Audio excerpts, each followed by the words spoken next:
কুরবানির গোশত আমরা সাধারণত 3 ভাগে ভাগ করে থাকি। বিশেষভাবে চাঁপাইনবাবগঞ্জ, রাজশাহী এবং ইন্ডিয়ার আরো কিছু কিছু জেলায় 3 ভাগে ভাগ করা হয়। 2 ভাগ নিয়ে আসা হয়, 1 ভাগ বিকালে মাথা পিছু ভাগ করে নেওয়া হয় গ্রামবাসী মিলে। আসলে এই পদ্ধতি হারাম না হলেও তা পছন্দনীয় নয়।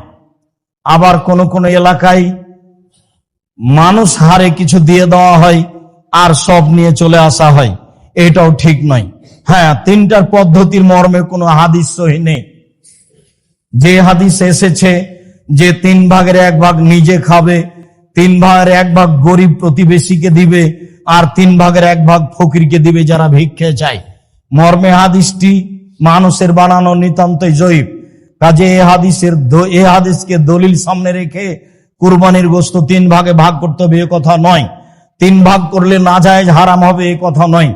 তবে আমরা পছন্দ মনে করি 3 ভাগের 1 ভাগ যে দিয়ে এসেছেন, 10-এর মধ্যে এটা দিয়ে এসেছেন, যাক ওটা ভাগ করে নে করা, যারা কুরবানি দেয়নি।